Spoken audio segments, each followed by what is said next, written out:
በስመ አብ ወወልድ ወመንፈስ ቅዱስ አህዱ አምላክ አሜን። ሚያዝያ 10 ቀን የሚከበሩ የቅዱሳን በዓላት። አባ ይስሐቅ ጻድቅ። ጻድቁ ግብፃዊ ሲሆኑ የነበሩት በ5ኛው መቶ ክፍለ ዘመን ነው። በጊዜው ዝነኛ ከነበሩት ከታላቁ አባ ብሎ ወይም ቅዱስ ብሎ ተምረዋል። መማር ብቻ ሳይሆን ለ25 ዓመታት ያለመታከት በተልኮ አገልግለዋል። በእነዚህ ጊዜያትም ትርምትን፣ ተጋድሎን፣ ትምህርተ ቅድስናን፣ ሌሎች አስፈላጊ መንፈሳዊ ስንቆችን ሰንቀዋል። በመታዘዛቸው በምድር አበውን በሰማይ እግዚአብሔርን አስደስተዋል። በዚህም ከእግዚአብሔር ጸጋውን ከአበው ምርቃትን አትርፈዋል።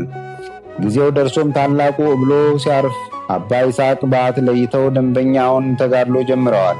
አምላካቸውን ለማስደሰትና በቅድስና ለመዝለቅም የአርምሞ ሰው ሆነዋል።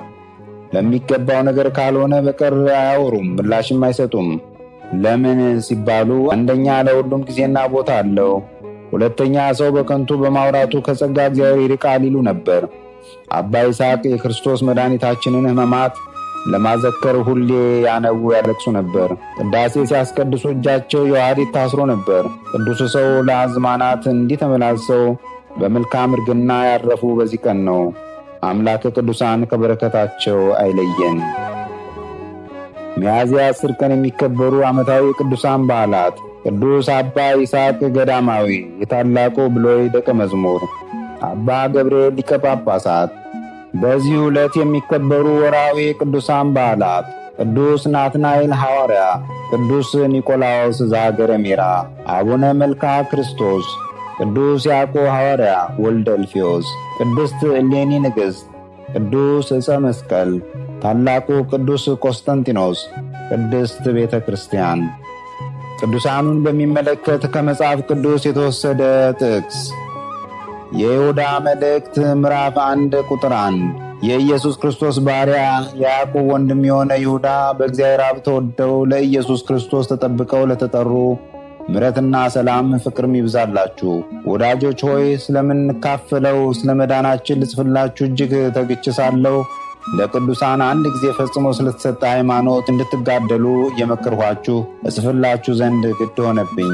ወስብሐት ለእግዚአብሔር ልዑል ወለወላዲቱ ድንግል ወለመስቀሉ ክቡር ዕፀ ሳህል አሜን። ዘአቅረብኩ አላፍ ቅዱሳንን አዘክሬ ምስጋናን አቀረብሁልህ። እኒህ ቅዱሳን ዘወትር አንተን ያገለገሉ ናቸው። በድህነቴ የማነብልን መጽሐፍ ምስጋና ተቀበል። አንተ ብዙ ባለጠጎች ካገቡት ይልቅ የድሃዋን መበለት ስጦታን ተቀብልሃልና።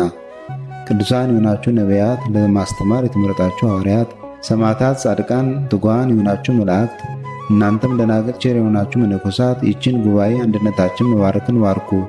ስትባርኩም ከሕፃናቱ ጀምራችሁ እስከ ሽማግሌው ድረስ ይሁን።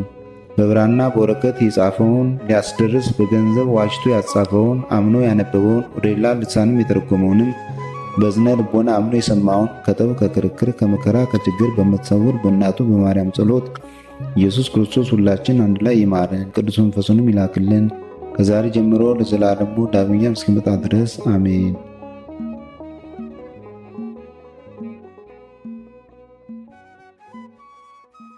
ነቢያት ወሐዋርያት